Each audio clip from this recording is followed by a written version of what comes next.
देखिए physically fitness हमारा ठीक ठाक है और हमें लगता है कि अगर कुछ क्योंकि क्रिकेट अनिश्चितताओं का खेल है, अगर कोई अनिश्चितता ना हो तो बहुत अच्छा स्कोर करेंगे।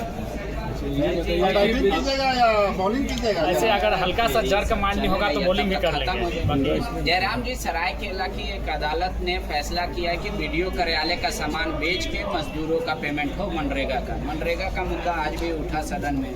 सत्ता पक्ष एक दूसरे को जिम्मेदार ठहरा रहा, सत्ता पक्ष विपक्ष। जयराम महतो क्या देख रहे हैं मनरेगा का काम, लेबर पेमेंट कैसे देखें? देखिए मनरेगा का विषय को हमने भी सदन में उठाया था। हमें भी लगता है कि मनरेगा एक बहुत बड़ी आबादी वहाँ निर्भर करती है, तो उस हिसाब से मनरेगा कहीं ना कहीं उचित रूप से संचालित नहीं हो पा रही है। लेकिन इसका पीछे मुख्य कारण ये है, आप और हम आज से वर्षों पूर्व जब सुनते थे एक विधायक से IAS IPS जो जिला स्तरीय होते हुए हैंडल होते थे, DC हो SP हो, एक विधायक का गरिमा को मानते थे, गरिमा का सम्मान रखते थे।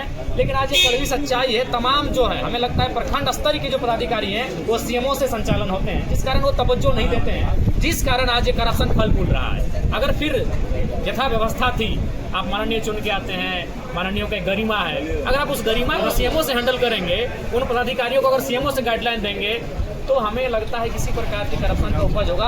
अतः जो क्षेत्र के जनप्रतिनिधि हैं कम से कम उनकी भागीदारी होनी चाहिए। तो सभी विधायक देखिए अपनी शिकायतें सुना रहे हैं, राय सिन्हा सुना रहे हैं, श्वेता सिंह सुना रहे हैं, उमाकांत रजक सुना रहे हैं। सभी जो ब्यूरोक्रेट्स हैं उनके प्रति अपनी जो माने जवाबदेही है उसको कहीं ना कहीं बहुत किनारे कर दिया गया है। तो हमें लगता है मनरेगा हो चाहे अन्य विषय हो, जहाँ सरकारी दफ्तरों का प्रकार होता है तो उसमें कहीं ना कहीं निरंकुश होते जा रहे हैं, जिसका ही परिणाम है। कल्पना मजदूरों का मामला उठाया, 11 करोड़ रुपये एक बकाये की बात कही। CP सिंह कह रहे हैं कि यूटिलाइजेशन सर्टिफिकेट ही नहीं मिला, इसलिए तो ध्यान नहीं। देखिए इस पर वाद विवाद चर्चा परिचर्चा का विषय, सरकार को इस विषय को गंभीरतापूर्वक लेना चाहिए। मेरा भी मानना है उनको गंभीरतापूर्वक लेना चाहिए, उसके सामने सरकार को कार्य करना चाहिए। यहाँ गोल मोल जवाब से नहीं कार्य होगा, उन्हें गंभीरतापूर्वक तत्परता दिखाने आवश्यक है। जयराम जी, अमित महतो ने खतियान आधारित स्थानीय नीति का मामला, अमित महतो जयराम महतो इसको कैसे? निसंदेह मेरा समर्थन है। निसंदेह इस राज्य को एक सटीक स्थानीय नीति मिलनी चाहिए जिससे परिभाषित हो सके इस राज्य के मूलवासी कौन है, ये परिभाषित होने की आवश्यकता है। तो 25 वर्षों में भी परिभाषित नहीं हो पाएगी तो कहीं ना कहीं उसका फलाफल इस राज्य के निवासियों को नहीं मिल पाएगा। 1932 को लेकर बहुत मतभेद है। देखिए मेरा मानना है कि 1932/1964 और एक कॉलम आप एक श्वेत पत्र जारी कर सकते हैं। श्वेत पत्र का तात्पर्य उन लोगों से होगा जो लोग ये कहते हैं कि हम कई वर्षों से इस भूभाग में बस गए हैं और इस भूभाग के अलावे हमारा किसी भूभाग से कोई संबंध नहीं है, लेकिन यह भूभाग हमारा मूल नहीं है।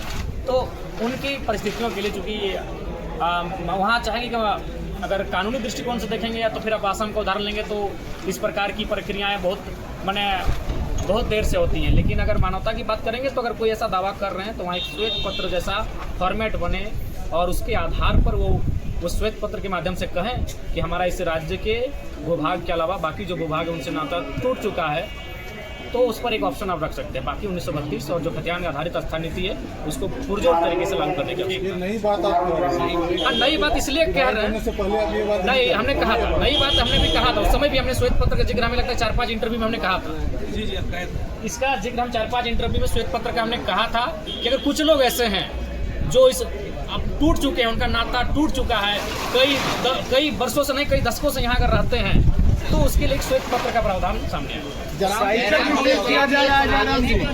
क्षेत्र में आरक्षण का जो मुद्दा उठाया कि झारखंडी नौकरी कितना प्रतिशत है, कई लोग ये मान के चल रहे हैं या आपको ट्रोल कर रहे हैं कि जयराम जी ने रघुवर जी वाली स्थानीय नीति को ही अपना लिया आखिरकार, इसी वजह से निजी क्षेत्र वाला मुद्दा उठा रहे हैं, नहीं तो मेन सवाल उठाते हैं। नहीं आप बाबा जी, अब बात कल मेरा गैर सरकारी संकल्प 1932 का ही है, काहे घबरा रहे हैं?